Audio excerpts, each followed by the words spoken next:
Hello friends, I am CA Chetan Gupta and welcome to all of you in the second lecture. In the last lecture, we discussed about shares, share certificate, share capital, shareholder, equity share capital, equity shareholder, financial market, capital market, money market, IPO, FPO, private placement, bonds, treasury securities, equity share, preference shares. So we discussed all these terms in a broad way. And let me tell you one thing, that I will try to cover each and every concept in the sequence so that you can formulate the structure by their own and understand the each and every terms in a sequence way. Okay, and so let's friends continue our discussion in the today's session. So in the last session हम लोगों ने एक example दिया था जिसमें चेतन जो है ना वो शेयर्स परचेज करना चाह रहा था स्टॉक एक्सचेंज के थ्रू। तो हम लोग उसी एग्जांपल को कंटिन्यू करते हैं और अपने जो डिस्कशन को आगे बढ़ाते हैं। ठीक है, तो सबसे पहले हम उस एग्जांपल में देखा था कि चेतन जो एक शेयर्स परचेज करना चाह रहा था स्टॉक एक्सचेंज के थ्रू। तो चेतन ने क्या किया था, चेतन ने अपना जो ऑर्डर है वो स्टॉक एक्सचेंज पे प्लेस किया था परचेज करने के लिए शेयर्स को, और जो स्टॉक एक्सचेंज ने उसकी डिलीवरी करी थी T+1 डेज में। तो ये हमने बेसिकली एक ब्रॉड एग्जांपल देखा था। अब हम इस एग्जांपल को अच्छे से आज का हमारा पूरा सेशन इससे रिलेटेड ही होगा कि यार ये पूरा प्रोसेस कैसे होता है, क्या होता है, क्या क्या और कौन कौन पार्टीज इसमें इन्वॉल्व होती हैं। तो ये सब इससे रिलेटेड ही हम इस प्रोसेस को देखेंगे। ओके, तो सबसे पहले मैं आपको बता दूं, जो स्टॉक एक्सचेंज का प्लेटफॉर्म है, मैकेनिज्म है, वो एक्चुअली क्या करता है, वो प्राइस को मैच करता है, बायर का प्राइस एंड सेलर का प्राइस। जैसे ही बायर एंड सेलर का प्राइस मैच होता है, उन दोनों के बीच में ट्रेड हो जाता है, और ट्रेड उतनी क्वांटिटी के लिए जो होता है जितनी क्वांटिटी के लिए जो वो प्राइस है वो मैच हुआ है। ओके, तो उसको हम टेक्निकली बोलते हैं प्राइस मैचिंग कॉन्सेप्ट। टेक्निकली ये बोला जाता है कि प्राइस मैचिंग कॉन्सेप्ट, जो मैकेनिज्म है वो प्राइस मैचिंग कॉन्सेप्ट को फॉलो करता है। ओके, तो अब आगे देखते हैं। एक्चुअली पहले क्या होता था ना कि जो ट्रेडिंग होती थी वो फ्लोर ट्रेडिंग होती थी। मतलब ट्रेडिशनली जो ट्रेडिंग होती थी, जो मार्केट के अंदर ट्रेड होता था वो फ्लोर पे होता था। उसमें क्या होता था कि एक तरफ बायर है, एक तरफ सेलर है। जैसे हमने एग्जांपल भी लिया है कि इसमें लेफ्ट हैंड साइड में सेलर है और राइट हैंड साइड में बायर है। ठीक है, और वो कोई एक सिक्योरिटीज के अंदर और सिक्योरिटी में ट्रेड करना चाह रहे हैं। तो जो सेलर है वो बोल रहा है कि मैं 100 रुपये में उस सिक्योरिटी को बेचना चाहता हूँ, एंड बायर बोल रहा है कि मैं 75 में उसे खरीदना चाहता हूँ। तो अब आप बताइए, क्या इन दोनों के बीच में ट्रेड हो पाएगा? नहीं हो पाएगा। क्यों?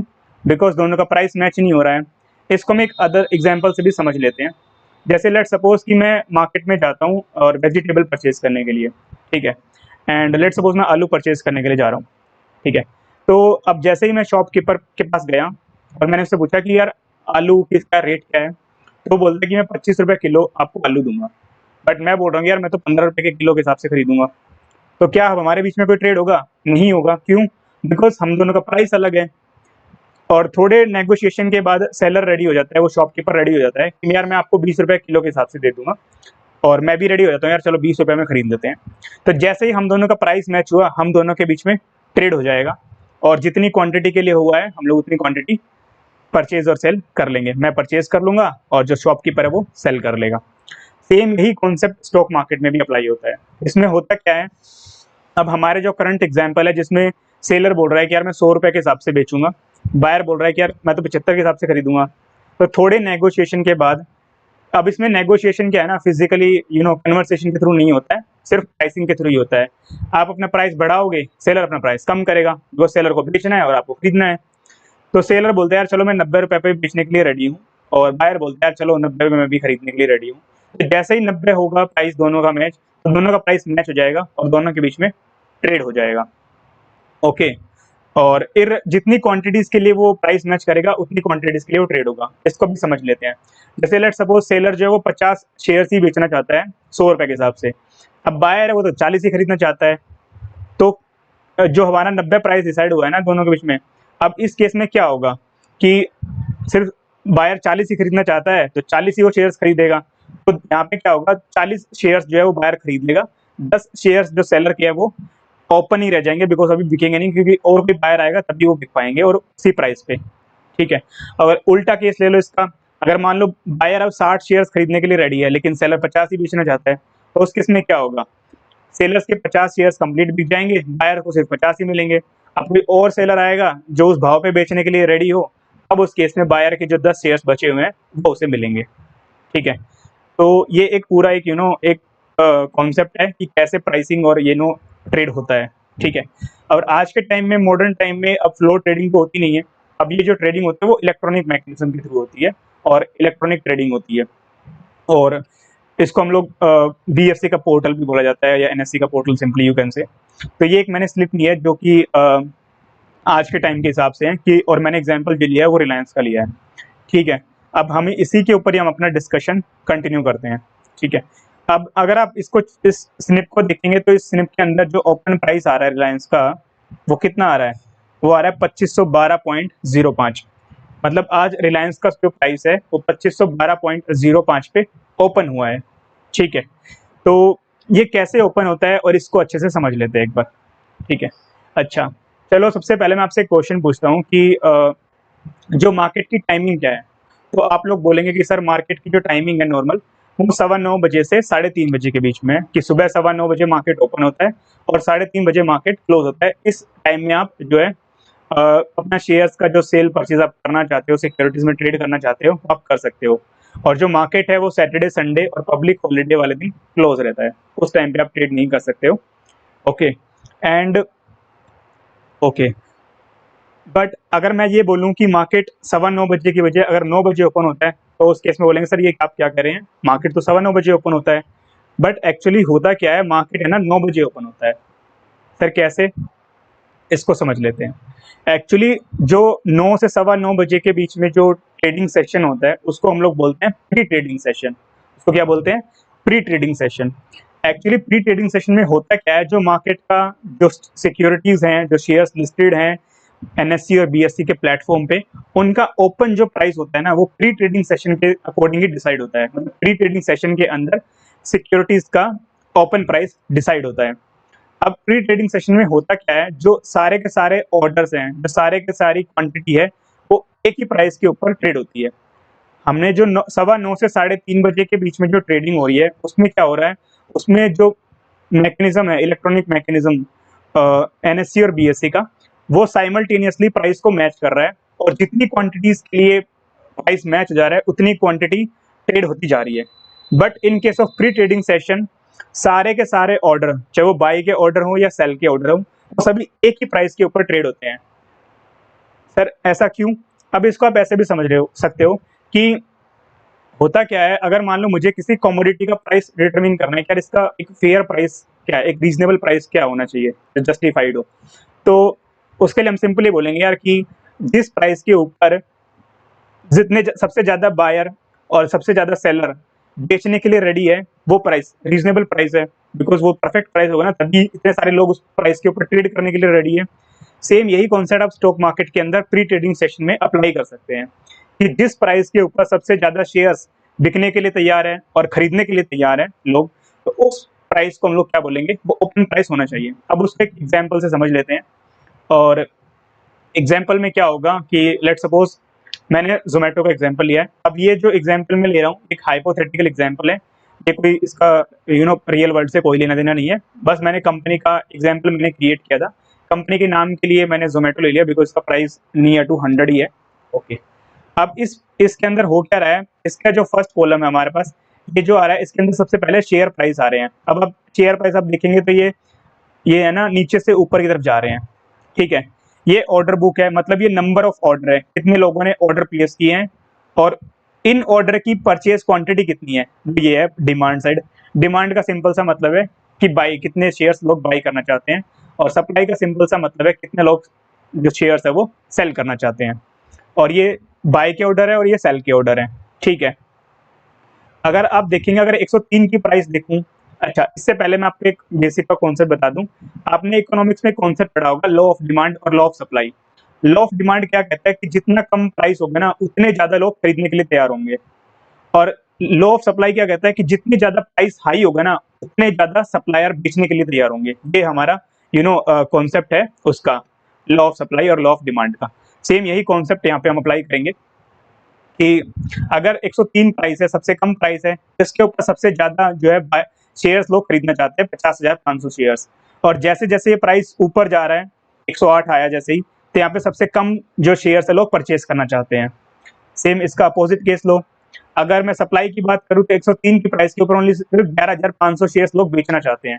लेकिन अगर मैं 108 की प्राइस लूँ तो सबसे ज़्यादा लोग शेयर्स बेचना चाहते हैं, ठीक है। तो अगर मैं 103 की प्राइस देखता हूँ तो इसके ऊपर यहाँ पे देखता हूँ सिर्फ 11,000 लोग सप्लाई कर रहे हैं और 50,500 शेयर्स जो है लोग खरीद रहे हैं। तो सिर्फ सप्लाई ही लिमिटेड है तो सिर्फ उतने शेयर्स में ट्रेड हो पाएगा, तो सिर्फ यहाँ पे 11,500 शेयर्स में ही ट्रेड हो पाएगा। और अगर मैं 108 का प्राइस देखता हूँ तो यहाँ पे सिर्फ 4,000 जो शेयर्स परचेज करना चाहते हैं और 69,300 शेयर्स लोग खरीद सप्लाई करना चाहते हैं। सिंस लिमिटेड ही डिमांड है तो 4,000 शेयर्स में ट्रेड हो पाएगा, बाकी शेयर्स में ट्रेड नहीं हो पाएगा। तो वो कौन सा प्राइस है जिसके ऊपर सबसे ज्यादा लोग खरीदने के लिए तैयार है और बेचने के लिए तैयार है, मतलब क्वांटिटी। तो वो 27,500 वो क्वांटिटी है जिसके ऊपर जिस और इसका प्राइस 105 की प्राइस के ऊपर सबसे ज्यादा लोग खरीदने के लिए तैयार है और सबसे ज्यादा लोग बेचने के लिए तैयार है। तो जोमेटो का आज के दिन ओपन प्राइस क्या होना चाहिए, वो 105 रुपये होना चाहिए। तो बस उसी को हम लोग बोल देंगे कि जोमेटो का आज का ओपन प्राइस है 105 रुपये। अब इस 105 रुपये को हम लोग इक्विलिब्रियम प्राइस भी बोलते हैं कि बिकॉज ये डिमांड एंड सप्लाई को मैच करके जो प्राइस निकल के आया वो इक्विलिब्रियम प्राइस है। अब ये जो प्री ट्रेडिंग सेशन है और ये जो मैंने प्रोसेस बताया ये 9 से 9:07 के बीच में होता है और 9:08 पर सारे के सारे ऑर्डर एग्जीक्यूट हो जाते हैं और 9:08 से 9:15 तक ऑर्डर सिर्फ सेटल ही हो रहे थे, कोई ट्रेड नहीं होता। और जैसे ही 9:15 होते हैं डेली, उसके अकॉर्डिंग फिर साइमल्टेनियसली जो नॉर्मल ट्रेडिंग है वो शुरू हो जाती है कि जिसमें बीएससी और एनएससी का प्लेटफॉर्म फटाफट ऑर्डर मैच कर रहा होता है और जितने क्वांटिटी के लिए ऑर्डर मैच होते हैं उतना जो है ट्रेड होता जाता है। तो ये हमारा नॉर्मल प्रोसेस होता है। अब ये जो इक्विलिब्रियम प्राइस है, ये जो प्री ट्रेडिंग सेशन है, ये आईपीओ के केस में 45 मिनट्स तक होता है। अगर जिस दिन आईपीओ कोई भी कंपनी जो अपना फर्स्ट टाइम लिस्ट करवा रही होती है वो ये सेशन 45 मिनट्स तक के लिए होता है। जब हम आईपीओ करेंगे तो इसको एक बार और डिस्कशन करेंगे आईपीओ के लिए। ओके, अब आप बोलेंगे सर इसका हमारे लिए क्या इंपॉर्टेंस है और ये आपने हमें क्यों बताया है। तो इसका मेन इंपॉर्टेंस इसलिए है कि जिन शेयर्स के अंदर लिक्विडिटी बहुत कम होती है। सर लिक्विडिटी का मतलब ये है कि जिन शेयर्स के अंदर बहुत कम लोग ट्रेड करते हैं, वॉल्यूम बहुत कम आते हैं, क्वांटिटी बहुत कम ट्रेड होती है, उस शेयर्स के अंदर अगर आप ट्रेड करना चाहते हो, उस शेयर्स को परचेस करना चाहते हो या उस शेयर्स को सेल करना चाहते हो, तो आप उनको प्री ट्रेडिंग सेशन में ट्रेड कर सकते हो। सर ऐसा क्यों? क्योंकि प्री ट्रेडिंग सेशन वो टाइम होता है जब किसी भी सिक्योरिटीज और किसी भी शेयर्स के अंदर सबसे ज्यादा वॉल्यूम एक ही प्राइस के ऊपर ट्रेड होते हैं और वो एक रीजनेबल जस्टिफाइड प्राइस होता है।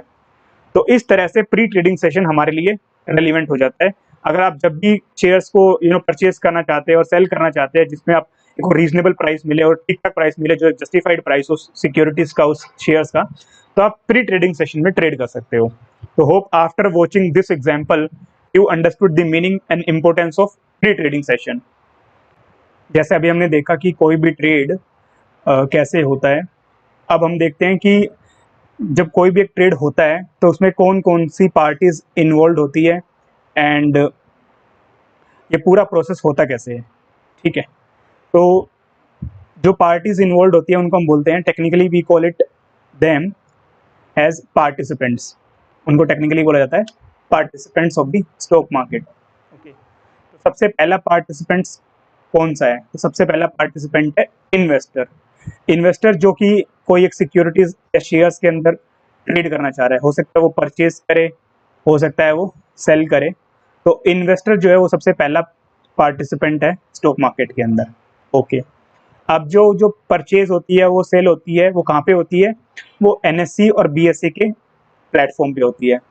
जैसा हमने पहले डिस्कस किया है कि इंडिया के अंदर बहुत सारे स्टॉक एक्सचेंज है, बट बीएससी और एनएससी ये जो मेजर स्टॉक एक्सचेंज है वो रिकॉग्नाइज्ड है जहाँ पे मेजर ट्रेडिंग होती है। तो इसलिए हम लोग भी ओनली दो ही स्टॉक एक्सचेंज को कंसिडर कर रहे हैं, एनएससी और बीएससी को। And BSE stands for Bombay stock exchange, NSE stands for national stock exchange. BSE actually सबसे पुराना स्टॉक एक्सचेंज है इंडिया का और NSE अभी न्यूली स्टॉक एक्सचेंज है। I guess it's established in 1991 और BSE एस्टेब्लिश्ड इन 1986। ओके, और इन दोनों स्टॉक एक्सचेंज के अपने अपने इंडेक्स हैं। BSE का जो इंडेक्स है वो है सेंसेक्स और NSE का जो इंडेक्स है उसका नाम है निफ्टी 50। अब इन दोनों का और स्टॉक एक्सचेंज का डिफरेंस जो है एक थोड़ा अच्छे से डिटेल में देख लेते हैं। ओके, तो डिफरेंस देख रहे हैं सिंस हम लोग, तो अच्छा, जैसे मैंने पहले भी बताया था कि जो आप इन दोनों को एज ए ऑनलाइन मार्केट ले सकते हो, जैसे हमारे अमेजोन और फ्लिपकार्ट है। अगर एक अमेजोन है तो दूसरा फ्लिपकार्ट है, तो सेम इसी तरह हम लोग उसी बेसिस के ऊपर दोनों को कंपेयर करेंगे ताकि हमारे लिए अंडरस्टैंडिंग अच्छी बने और इजी है समझना। ठीक है, ओके। अब इन दोनों के जो इंडेक्स है हमने बताया, सेंसेक्स है BSE का इंडेक्स और निफ्टी है निफ्टी 50 NSE का इंडेक्स। अब ये इंडेक्स है क्या एक्चुअली? एक्चुअली इंडेक्स जो इंडेक्स का फॉर्मुलेशन है वो एक स्टैटिस्टिकल कैलकुलेशन के अकॉर्डिंग हुआ है। अब ये जो स्टैटिस्टिकल कैलकुलेशन है वो हमारे लिए रेलिवेंट नहीं है, बट जो आउटपुट आता है उस कैलकुलेशन का वो हमारे लिए रेलिवेंट है। ओके, अब सेंसेक्स जो है, सेंसेक्स और निफ्टी बेसिकली क्या है, वो रिप्रेजेंट करते हैं इंडिया की इकोनॉमी को, इंडिया के पूरे फाइनेंशियल मार्केट को। अगर लेट सपोज इंडेक्स जो है ये निफ्टी 50 और सेंसेक्स अगर इंक्रीज कर रहे हैं, बढ़ रहे हैं दोनों, तो इसका क्या मतलब है कि ये जो इंडेक्स, इसका मतलब ये है कि इंडिया की जो इकोनॉमी है, इंडिया की जो कंट्री है इंडिया, वो अच्छा परफॉर्म कर रही है इकोनॉमिकली। उसमें जो कंपनीज हैं वो उनके बिजनेस अच्छे चल रहे हैं, उनकी प्रॉफिटेबिलिटी अच्छी आ रही है, जो इकोनॉमिक्स के डेटा लाइक इन्फ्लेशन है वो रीजनेबल है, एम्प्लॉयमेंट है वो जनरेट हो रहा है और अनएम्प्लॉयमेंट लेवल रीजनेबल है। तो ये सब का एक इंडिकेटर्स होता है इकोनॉमिक का कि इकोनॉमिक कैसा परफॉर्म कर रही है। ठीक है, ओके। अब जो सेंसेक्स है, सेंसेक्स जो है वो 30 कंपनी से बनता है टोटल, जो टॉप कंपनीज इंडिया की है उसमें से 30 कंपनीज का जो कॉम्पोजिशन है सेंसेक्स, और निफ्टी 50 कंपनीज का कॉम्पोजिशन है। मतलब वो जो सेंसेक्स है उसके अंदर आपने 30 कंपनीज के प्राइस को लिया है और उनको वेटेज दिया है according to their importance in the economy, और उसके बेसिस पे जो आउटपुट निकल के आया, वैसे हम लोग इसको सिंपली वेटेड एवरेज भी बोल सकते हैं। अगर आपको पता है कि वेटेड एवरेज कैसे होता है, तो ये वेटेड एवरेज कैलकुलेशन होता है प्राइसेस का ऑफ दी कंपनीज। तो सेंसेक्स के अंदर 30 कंपनीज हैं और निफ्टी 50 के अंदर 50 कंपनीज हैं इंडिया की टॉप। अब जो सेंसेक्स है वो 13 इंडस्ट्रीज को रिकवर करता है, सेक्टर को रिप्रेजेंट करता है। निफ्टी 50 24 सेक्टर को कवर करता है। जैसे अब इंडस्ट्रियल सेक्टर कौन कौन से हो सकता है, कोई बैंकिंग का हो, जैसे HDFC बैंक बैंकिंग को, ICICI बैंक है, कोटक बैंक है, तो these banks part of Sensex और निफ्टी एज वेल। सो ये बैंकिंग सेक्टर को रिप्रेजेंट करते हैं। पेट्रोकेमिकल की बात करते हो हमारे पास रिलायंस है, IT की बात करें तो हमारे पास TCS है, इन्फोसिस है, विप्रो है, एंड FMCG की बात करें हमारे पास ITC है, HUL है। सो दीज डिफरेंट इंडस्ट्रीज से कंपनी डिफरेंट आती है और ऐसे इनका जो है कंपोजिशन होता है। ओके, अब जो BSE है उसके ऊपर अब देखो, ये जो कंपनी है उसकी कंप्लीट डिस्क्रेशन होती है कि वो कौन से स्टॉक एक्सचेंज पे खुद को लिस्ट कराना चाहती है। तो ज्यादातर कंपनियां BSE के स्टॉक एक्सचेंज पे लिस्ट है, बिकॉज BSE पे 4000 प्लस कंपनीज लिस्टेड है और NSE पे अराउंड 1800 प्लस कंपनीज लिस्टेड है। ठीक है, ये कोई फिक्स नंबर नहीं है, ये मैंने एज ऑन मतलब वेबसाइट पे जाके नंबर लिया है। ओके, और जो NSE है वो थोड़ा सा बेटर माना जाता है इन कंपेरिजन टू BSE। ऐसा क्यों? बिकॉज जो BSE है उसके स्टॉक एक्सचेंज पे वॉल्यूम है ना वो कम ट्रेड होते हैं, और सिंस वॉल्यूम कम है तो उससे लिक्विडिटी कम रहती है, मतलब आपका जो प्राइस है, ऑर्डर जो है वो जल्दी से एग्जीक्यूट नहीं होता। NSE पे थोड़े वॉल्यूम ज्यादा ट्रेड होते हैं, ज्यादा क्वांटिटी में ट्रेडिंग होती है, तो वहाँ पे लिक्विडिटी अच्छी रहती है, तो थोड़ा लिक्विडिटी का जो रिस्क होता है वो कम होता है। तो ये दोनों में मेजर डिफरेंस है। ठीक है, और अभी आप इसको देख लीजिए थ्योरेटिकल वे में। अभी in the the second part जो इस वीडियो का आएगा उसके अंदर मैं इसको इनका लाइव एग्जांपल के साथ इनको कवर करूंगा। ठीक है, ओके। अब सिंस जैसा मैंने पहले भी बताया कि हम लोग डायरेक्टली जो है स्टॉक मार्केट के अंदर ट्रेड नहीं कर सकते हैं, वी नीड एन इंटरमीडियरी। अब उस इंटरमीडियरी को हम लोग टेक्निकली बोलते हैं ब्रोकर। ब्रोकर बोल सकते हैं, ट्रेडिंग मेंबर्स बोल सकते हैं, डिपॉजिटरी पार्टिसिपेंट्स बोलते हैं। अब इन तीनों टर्म को भी समझ लेते हैं। ब्रोकर तो मैंने बताया कि इंटरमीडियरी को सिंपली ब्रोकर बोला जाता है। ट्रेडिंग मेंबर्स का क्या मतलब है? जो ब्रोकर होता है वो जो स्टॉक एक्सचेंज है NSE और BSE का, उनके मेंबर्स होते हैं, बिकॉज वो लोग ट्रेड कर रहे होते हैं स्टॉक एक्सचेंज के ऊपर। तो उनको सिंस वो स्टॉक एक्सचेंज के मेंबर्स है, उनको ट्रेडिंग मेंबर्स भी बोला जाता है। और डिपॉजिटरी पार्टिसिपेंट का क्या मतलब है? जो डिपॉजिटरी है, जो कि हम आगे अभी इसके बाद नेक्स्ट डिस्कस करेंगे, जो डिपॉजिटरी है, डिपॉजिटरी के मेंबर्स भी होते हैं लोग, जो ब्रोकर्स होते हैं, तो इनको डिपॉजिटरी पार्टिसिपेंट्स भी बोला जाता है, बिकॉज जो डिपॉजिटरी के साथ ब्रोकर्स ही डील करता है। अब इंडिया के अंदर बहुत सारे ब्रोकर्स हैं, लाइक ये चार तो मैंने नेम गिवन है, ग्रो है, एंजल वन है, जीरोधा और अपस्टॉक। ये मैंने इसलिए लिया है बिकॉज आप लोगों ने इनका नाम कहीं ना कहीं डेफिनेटली सुना होगा, कहीं ऐड के ऊपर, कहीं किसी के कन्वर्सेशन में या फिर किसी फाइनेंशियल न्यूज चैनल पे। एंड इसके अलावा भी बहुत सारे ब्रोकर्स है, लाइक एडलवाइस है, फाइव पैसा है, शेयर खान है। अगर बैंकिंग की बात करें तो एचडीएफसी सिक्योरिटीज हैं, आईसीआईसी सिक्योरिटीज हैं, कोटक सिक्योरिटीज हैं। तो बैंकिंग के भी ब्रोकिंग आर्म्स हैं, तो आप वहाँ, तो वो लोग भी एज ए ब्रोकिंग का बिजनेस करते हैं। ठीक है, अब सिंस आपको मार्केट में ट्रेड करने के लिए ब्रोकर के पास एक अकाउंट ओपन करवाना था, जिसको हम लोग बोलते हैं demat and trading account. Sir क्या मतलब? एक्चुअली जो ब्रोकर के पास अकाउंट ओपन होता है वो होता है ट्रेडिंग अकाउंट, और डीमेट अकाउंट जो होता है वो डिपॉजिटरी के पास ओपन होता है। लेकिन हम लोग जो डीमेट अकाउंट है वो ब्रोकर के थ्रू ही ओपन कराते हैं, तो इसलिए हम ऐसे बोल देते हैं कि हमने डीमेट अकाउंट अपना इस ब्रोकर के पास ओपन कराया हुआ है। बट इन रियलिटी वो डिपॉजिटरी के पास ओपन होता है, लेकिन वो ब्रोकर के थ्रू होता है। ओके, अब ये डीमेट अकाउंट को समझ लेते हैं और ट्रेडिंग अकाउंट को भी समझ लेते हैं। डीमेट अकाउंट क्या करता है? जैसे हमारा बैंक अकाउंट होता है, हमारे पास अगर फिजिकल फॉर्म में हार्ड कैश है तो हम क्या करते हैं, अपना कैश बैंक में जमा करवा के आते हैं, और बैंक उसको हमारे से कैश लेता है और उसको जो है इलेक्ट्रॉनिकली फॉर्म में होल्ड करता है। सेम यही काम डिपॉजिटरी करता है। डिपॉजिटरी क्या करता है? जो डीमेट अकाउंट है, जिसके पास हमारा डीमेट अकाउंट है डिपॉजिटरी, वो जो सिक्योरिटीज हैं, जैसे शेयर्स हैं और म्यूचुअल फंड्स है, ईटीएफ्स हैं, इन सब को भी हम आगे डिस्कस करेंगे। इन सबको इलेक्ट्रॉनिक फॉर्म में होल्ड करता है डिपॉजिटरी, और वो कहाँ पे स्टोर होती है? डीमेट अकाउंट में। जबकि ट्रेडिंग अकाउंट जो है, ट्रेडिंग अकाउंट वो गेटवे होता है टू दी स्टॉक एक्सचेंज, जिसके थ्रू, ट्रेडिंग अकाउंट के थ्रू हम लोग अपना जो है ट्रेड करते हैं इन द स्टॉक मार्केट, और वो एज ए लिंक भी काम करता है between the demat account and bank account. Okay, अब ये डीमेट अकाउंट को थोड़ा सा और डिटेल में समझ लेते हैं। डीमेट अकाउंट एक्चुअली क्या है ना, ये कॉन्सेप्ट आया कहाँ से है? पहले जैसे मैंने बताया था कि जो ट्रेडिंग होती है वो पहले फ्लोर ट्रेडिंग होती थी, जहाँ पे लोग फिजिकली प्रेजेंट होके ट्रेड करते थे, और जो शेयर्स होते थे वो शेयर सर्टिफिकेट की फॉर्म में होते थे और उनका एक्सचेंज होता था। ठीक है, तो अब अगर जो शेयर्स है अगर वो फिजिकल फॉर्म के अंदर है तो उसकी कुछ लिमिटेशंस हैं। क्या लिमिटेशंस है सर? वो हो सकता है वो गुम हो जाए, चोरी हो जाए, या फिर फट जाए, या फिर स्टोर करना पड़ता है आपको। तो ये सब एक फिजिकल पेपर जो है उसकी लिमिटेशंस होती है।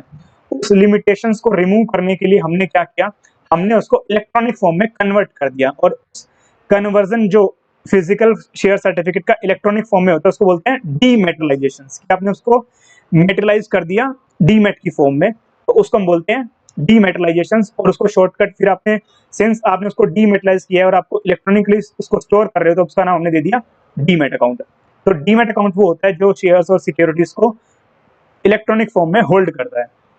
ओके, अब जो डीमेट अकाउंट है वो आपके डिपॉजिटरी के पास ओपन कराना होता है, जबकि ट्रेडिंग अकाउंट आप ब्रोकर के पास ओपन करवाते हो।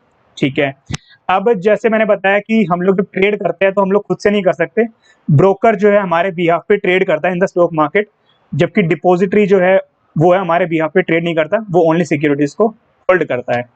ठीक है, ये तो हो गया। अगर आप मान लो किसी को अपना demat account and trading account open कराना है तो क्या क्या डॉक्यूमेंट्स की रिक्वायरमेंट होगी? तो सबसे पहले आपको एक बैंक अकाउंट होना चाहिए, आपके पास पैन कार्ड होना चाहिए, आपके पास आधार कार्ड होना चाहिए, और आपके पास एक वैलिड ईमेल आईडी और एक मोबाइल फोन होना चाहिए। और आप इन सब डॉक्यूमेंट्स के थ्रू आप अपना डीमेट अकाउंट ओपन करवा सकते हो किसी भी इन प्रेजेंट ब्रोकर के पास। और आप नॉर्मली अगर आप ऑनलाइन ओपन करते हैं तो 15 से 20 मिनट के अंदर आप अपना demat account and trading account open करवा सकते हैं। ठीक है, ये तो हो गया। अब हम जो है डिस्कस करते हैं कि नेक्स्ट पार्टिसिपेंट कौन है। तो जैसा हमने बोला कि हमारे जो शेयर्स होते हैं, जो सिक्योरिटीज होती है, वो फिजिकल फॉर्म की जगह इलेक्ट्रॉनिक फॉर्म में स्टोर होती है। तो कहाँ स्टोर होती है? वो होती है डिपॉजिटरी के पास। अब इंडिया के अंदर दो डिपॉजिटरी हैं, एक सीडीएसएल और एक NSDL. CDSL stands for central depository services limited and NSDL stands for national securities depository limited. ये इंडिया के अंदर दो डिपॉजिटरी हैं जो कि सिक्योरिटीज जो है, फाइनेंशियल सिक्योरिटीज है, उनको इलेक्ट्रॉनिक फॉर्म में होल्ड कर दी है। इनके अलावा अब होता क्या है कि एक्चुअली इनके पास हर कंपनीज के शेयर्स हैं, और इनका प्रोसेस कैसे होता है कि अगर मान लो मैंने कोई शेयर्स परचेज किया और आपने कोई शेयर्स सेल किया, तो ये क्या करेंगे कि आपके जो शेयर्स पहले आपके नाम में थे अब उसको मेरे नाम में ट्रांसफर कर देंगे, and I will be the beneficial owner of the shares. उनको टेक्निकली बेनिफिशियल ओनर बोला जाता है कि जैसे ही आपने उस शेयर्स को सेल किया मैं उसका बेनिफिशियल ओनर बन गया। आफ्टर सम टाइम्स मैं भी किसी को ट्रांसफर कर देता हूँ, सेल कर देता हूँ वो शेयर्स, तो जिस थर्ड पार्टी को मैंने ट्रांसफर किया है वो बेनिफिशियल ओनर बन जाएगा उन शेयर्स का। तो ये डिपॉजिटरी का काम होता है, ठीक है। अब सिंस अगर आप लोग मार्केट में ट्रेड कर रहे हो तो आपको भी ऐसा, अगर आप शेयर्स सेल कर रहे हो और मैं परचेज कर रहा हूँ, तो इसको प्रोसेस को करने वाला भी तो कोई चाहिए, तो उसको बोलते हैं हम लोग क्लियरिंग कॉर्पोरेशंस। अब इंडिया के अंदर जो हमने वैसे बात किया कि 2 रिकॉग्नाइज्ड स्टॉक एक्सचेंज है, बीएससी और एनएससी। तो जो clearing corporation of India limited वो बीएससी की क्लियरिंग कॉर्पोरेशन है, मतलब बीएससी के ऊपर जो भी ट्रेड्स हो रहे हैं वो clearing corporation of India limited settle करती है, और एनएससी के ऊपर जो भी ट्रेड हो रहे हैं वो एनएससी क्लियरिंग कॉर्पोरेशन जो है वो सेटल करती है। इसका सेटल का सिंपल सा मतलब ये है, अगर मैंने शेयर्स परचेज किया है और आपने शेयर्स सेल किया है तो वो मुझे तो मेरे से पैसे लेगी और मुझे उसके बदले शेयर्स देगी, और आपने सिंस सेल किया है तो आपसे शेयर्स लेगी और आपको बदले में पैसे देगी। तो एक इंटरमीडिएरी की जरूरत होती है कि जो इस ट्रेड को सेटल कर सके, तो वो ये काम क्लियरिंग कॉर्पोरेशन करती है। ओके, अच्छा, अब हमने देखा, अभी तक हमने इन्वेस्टर्स को देखा, स्टॉक एक्सचेंज और देखा, डिपॉजिटरी को देखा, ब्रोकर को देखा एंड क्लियरिंग कॉर्पोरेशन को देखा। अब जब ये सब पूरा प्रोसेस हो रहा है, सब लोग एक्टिविटी कर रहे हैं, तो इसमें पॉसिबिलिटी होती है कि कोई फाइनेंशियल लॉस हो जाए, कोई फाइनेंशियल फ्रॉड हो जाए। तो हमें कोई एक ऐसी रेगुलेटेड अथॉरिटी चाहिए जो इस पूरे काम को, पूरे प्रोसेस को सुपरवाइज कर सके, और उसको हम बोलते हैं सेबी। सेबी जो स्टॉक एक्सचेंज, जो कैपिटल मार्केट है इंडिया का, उसकी रेगुलेटरी अथॉरिटी है। सेबी क्या करती है, वो रेगुलेशंस फॉर्मुलेट करती है पूरे प्रोसेस के लिए, स्टॉक एक्सचेंज के लिए, ब्रोकर के लिए, इन्वेस्टर्स के लिए, क्लियरिंग कॉर्पोरेशन के लिए, डिपॉजिटरी के लिए, और सभी पार्टिसिपेंट्स उसके अकॉर्डिंग काम करते हैं। अब कुछ रेगुलेशंस की मैं आपको एग्जांपल दे देता हूँ। आईसीडीआर रेगुलेशंस है, एलओडीआर रेगुलेशंस है, म्यूचुअल फंड्स रेगुलेशंस है, बायबैक रेगुलेशंस है। तो ये सब रेगुलेशंस सेबी ने फॉर्मुलेट किए हैं, और इनके अकॉर्डिंग ही कैपिटल मार्केट के अंदर एक्टिविटी होती है। अगर कोई इसका नॉन कंप्लायंस करता है तो उसको पेनल्टी और फाइन वगैरह लगता है, और उसके अलग अलग जो है लीगल कॉन्सिक्वेंसेज होते हैं। तो hope now you understood the depository, clearing corporation, SEBI, investor, stock exchange, brokers and good understanding। अभी जो हमने पार्टिसिपेंट डिस्कस किए वो दी इम्पोर्टेंट पार्टिसिपेंट्स हैं मार्केट के। इसके अलावा भी कुछ और पार्टिसिपेंट्स होते हैं, लाइक कंपनी है जिसके हम शेयर्स ट्रेड कर रहे हैं, और कस्टोडियन है, रजिस्ट्रार एंड ट्रांसफर एजेंट है। ये सब भी स्टॉक मार्केट के पार्टिसिपेंट्स होते हैं। बट जो इम्पोर्टेंट है, जिसके बारे में आपको पता होना चाहिए, वो मैंने ऑलरेडी डिस्कस कर लिया है वीडियो के सेशन में। Okay, and this is all from my side, and hope you got good insights and clarity over the topic, and आपको अच्छे से समझ में भी आ रहा है। And if you have any query or questions, you can ask me through comment sections, or if you really like the video or content of this channel, so please like the video and subscribe this channel. And one more thing, you can also join my Telegram channel, because whenever I upload a video over my YouTube channel, so I also upload the link of that in the Telegram channel, so you can get notification from there as well. And so that's all from my side, and thanks for watching this video, and we will continue our discussion in the next video. And second part will be in continuation of this first part, so, and I will upload it very shortly, and that's all. So once again, thanks for watching this video, and we will meet in our next video, and bye bye.